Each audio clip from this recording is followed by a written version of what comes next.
नमस्कार, नीलम फॅशन क्रिएशनमध्ये तुम्हा सर्वांचं खूप खूप स्वागत आहे। आजच्या व्हिडिओमध्ये मी तुम्हाला फ्रेंच कर्वच्या साहाय्याने बाहीला आकार कसे द्यायचे हे शिकवणार आहे। तर पहा, मी बऱ्याच वेळा बाही कटिंग दाखवले, त्यामध्ये मी हाताने आकार द्यायला शिकवलेला आहे, परंतु आज आपण फ्रेंच कर्वच्या मदतीने आकार कसे द्यायचे हे पाहणार आहे। याचा खूप उपयोग होतो। पहा, प्रिन्सेस कट ब्लाऊजमध्ये तर खूप याचा उपयोग होतो। प्रिन्सेसला आकार देण्यासाठी एकदम परफेक्ट शेप या फ्रेंच कर्वने येतो। तर तुम्ही सुद्धा जर नवीन असाल तर अशा पद्धतीने फ्रेंच कर्व घ्या, यामुळे प्रिन्सेस खूप छान तयार होतो। तर इथे बाहीचं माप घेऊया। आज आपण 40 साईजची बाही घेऊ आणि यामध्ये बाहीची उंची 6 इंच आणि दंडघेर घेणार आहे मी 7.5 आणि मुंडाघेर या इथे 9.5। आता जसं आपण नेहमी मापे घेतो, मुंडाघेर, बाहीची उंची आणि दंडघेर, मुंडाघेर कधीही घ्यायला विसरायचं नाही। मग तो तुमचा मुंडाघेर जो आहे तो कितीही असो, मुंडाघेरानुसारच बाहीचं कटिंग करायचं आहे।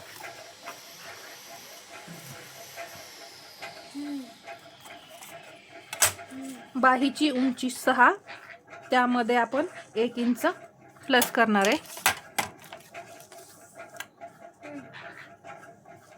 6 + 1 7, अजून एक असं 7 इंचावरती पॉइंट देते।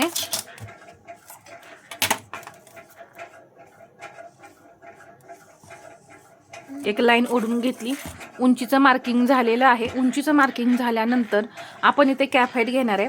तर जसं की मी फॉर्म्युला सांगते, छातीचा 10वा भाग,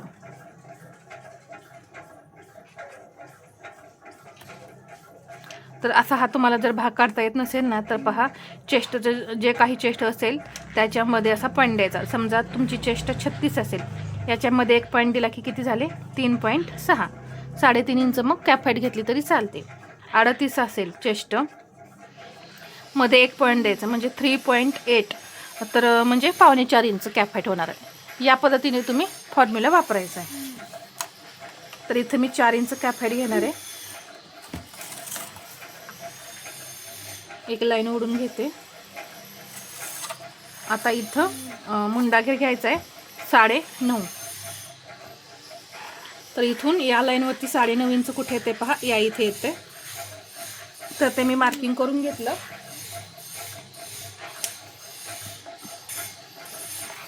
आणि इथे एक तिरकी लाईन ओढून घ्यायची।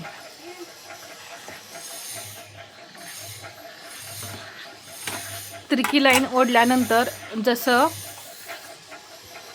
आपण आकार देण्यासाठी पहा, इथून घ्यायचं आहे 2 इंच, 2 इंच आणि हे 2 इंच। ही जी पूर्ण लाईन आहे इथपर्यंत आपण काय केलं, पहिल्यांदा उंची घेतली, कॅप हाईट घेतली 4 आणि परत इथून मुंडाघेर टाकलेला आहे 9.5 आणि परत मी 2 इंच 2 इंच असे पॉईंट दिलेले आहेत। पहा, 2 2 2, इथं घ्यायचं 1 इंच,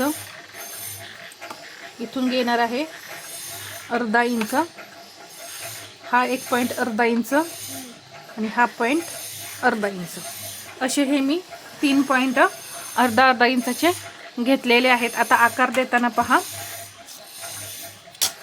हा कर्व जो आहे अशा पद्धतीने सेट केला। पहा, इथे सेट केल्यानंतर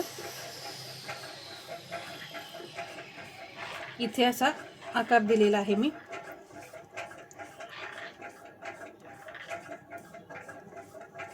पहा, इथून असा पण आकार येऊ शकतो, परंतु इथं हे बाहेर जातं, त्यामुळे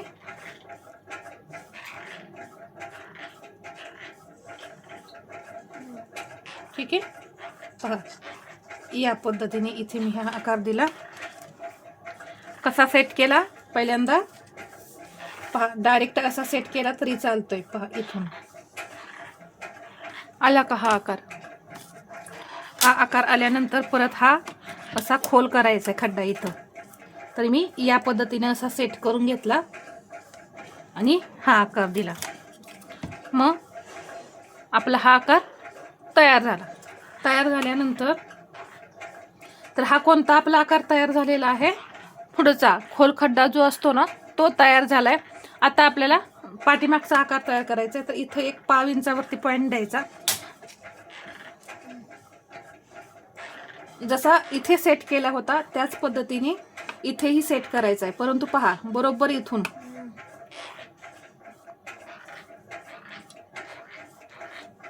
हा 3 नंबरचा पॉईंट आहे ना, इथून सुद्धा असा सेट करायचा, म्हणजे डायरेक्ट इथपर्यंत आकार येतात. इथे मग आपल्याला जास्त काही करावं लागत नाही पहा.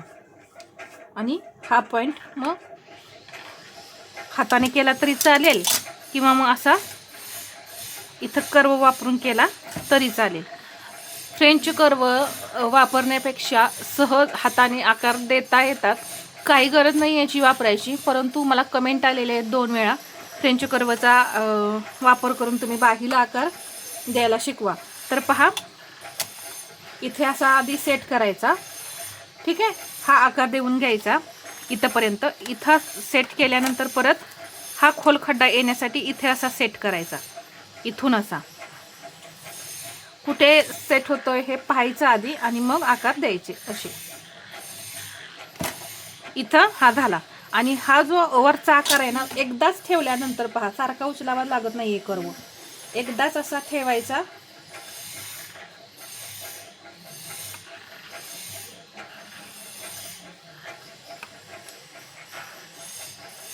असा सेट करायचा. हे पॉईंट आहेत ना, हा पॉईंट आणि इथे हा पॉईंट हा मॅच झाला पाहिजे आणि आकार द्यायचा. आणि इथं मग तुम्ही कर्वचा वापर नाही केला इथं टोकाला तरी चालतो, हातानेच आकार येतो. किती सोपी पद्धत आहे पहा, सहज आपले आकार तयार होतात. आता इथे दंडघेर टाकायचा आहे. तर दंडघेर आहे 7.5. इथून मी 7.5 इंच दंडघेर घेतला. हा पॉईंट इथं जोडून घेतला.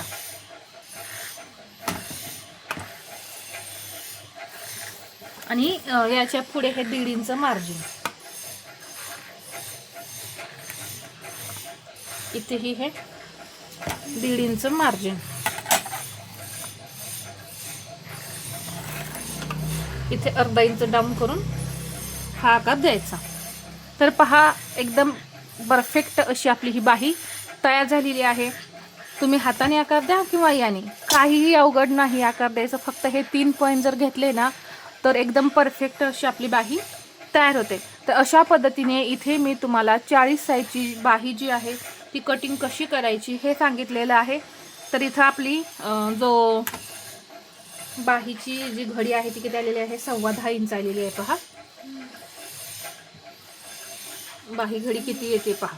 या पद्धतीने मुंडा घेरावर डिपेंड असते, हे मी तुम्हाला आधी सांगितलेलंच आहे. बाही घडी जेवढा मुंडा घेर जास्त तेवढा बाही रुंदी आपली जास्त येणार, आणि जेवढा मुंडा घेर कमी तेवढी बाही घडी आपली कमी येणार. तर हा व्हिडिओ आवडला असेल तर लाईक करा, शेअर करा आणि असेच नवनवीन व्हिडिओ पाहण्यासाठी आपल्या चॅनलला सबस्क्राईब करायला विसरू नका. धन्यवाद.